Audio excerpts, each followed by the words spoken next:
अब इसको ये बड़ा विजय और क्लीन चिट मान रहे। क्लीन चिट नहीं है, चार्जशीट पड़ा है अभी कोर्ट के सामने। अगर उनको इतना विश्वास था तो सेशन कोर्ट में कॉसिंग डालते कि मेरे खिलाफ चार्ज ही गलत है।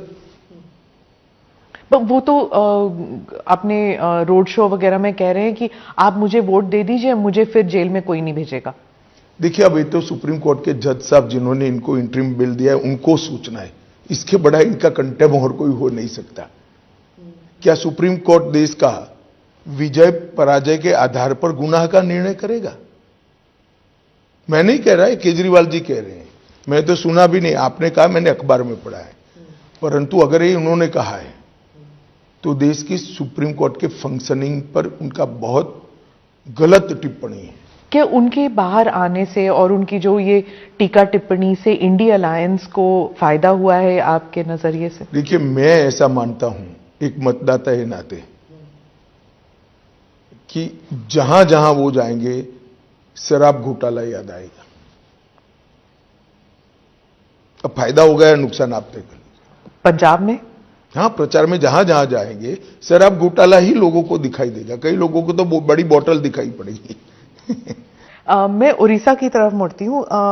प्रधानमंत्री ने नवीन बाबू के खिलाफ एक बहुत ही स्ट्रांग स्टेटमेंट किया था और नवीन बाबू ने भी फिर एक वीडियो बनाया। पहले कभी ऐसे होता नहीं था उड़ीसा में प्रधानमंत्री जी और नवीन बाबू के बारे में, मतलब कोई एक दूसरे के खिलाफ ऐसे पर्सनल स्टेटमेंट्स करें। नहीं, देखिए, किसी भी नेता का स्टेटमेंट जो होता है वो हालिया स्थिति को देखकर किया जाता है। अभी की स्थिति को देखकर प्रधानमंत्री जी ने स्टेटमेंट किया और मैं भी मान रहा हूं कि वहां सरकार बदलने जा रही है। सेंटर के लिए एंड स्टेट, वहां पे दोनों इलेक्शंस चल रहे हैं। दोनों इलेक्शन है। राज्य सरकार इस बार भारतीय जनता पार्टी की बनेगी। कश्मीर में पीसफुल पोलिंग और बंगाल में हिंसा, ये हुआ है चौथे राउंड में। नहीं, जो लोग 370 पर सवाल उठाते हैं, मैं आज उनको कहना चाहता हूं कि 14% वोटिंग से 40 पार कर गया। इससे बड़ी कोई सफलता 370 की नहीं हो सकती। सारे एक्सट्रीमिस्ट ग्रुप के नेता आज जाकर पोल करें। वोट किसको देना नहीं देना वो उनका अधिकार है, मगर कम से कम लोकतांत्रिक प्रक्रिया का वो हिस्सा बने।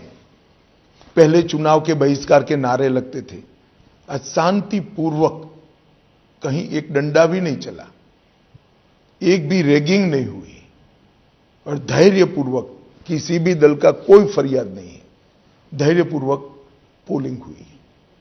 ये बताता है कि बदलाव हुआ है। और मैं बताता हूं, पहली बार 40% से ज्यादा विस्थापित कश्मीरी पंडितों ने वोट डाले हैं। अब तक ये आंकड़ा 3% से ऊपर कभी नहीं गया। पहली बार 40% कश्मीरी पंडित और विस्थापित जो थे उन्होंने वोट डाले। ये बताता है कि एक आत्मविश्वास आया है जनता के अंदर कि नहीं, अब हम डेमोक्रेसी के साथ जा सकते हैं। जब आप परिवारवादी पार्टी के बारे में कह रहे थे, अब एनसी और पीडीपी जो है, इनके नेता तो आएंगे ही, जीतकर आएंगे। आपने कहा था कि कश्मीर में ये लोग नहीं आएंगे। मुझे लगता है परिवर्तन होगा। देखिए, ये पूरे इंडिया अलायंस का कैरेक्टर एक प्रकार से कहीं ना कहीं मिला जुला है, इसीलिए इनका एक जमघट बना है।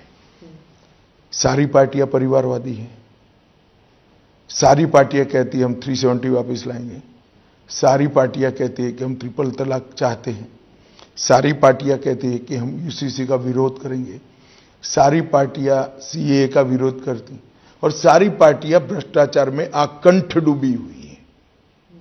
तो इंडिया अलायंस का एक कल्चर कॉमन है। ये सारी चीजें ब्रैकेट के बाहर और ब्रैकेट में सारी पार्टियां हैं। अब देश की जनता ने तय करना है कि 12 लाख करोड़ के घपले घोटाले भ्रष्टाचार करने वाली इंडिया अलायंस चाहिए या जिस पर अभी तक 25 पैसे का भी आरोप नहीं है, 23 साल मुख्यमंत्री प्रधानमंत्री रहते हुए भी ऐसे नरेंद्र मोदी चाहिए। तो देश की जनता ने तय करना है।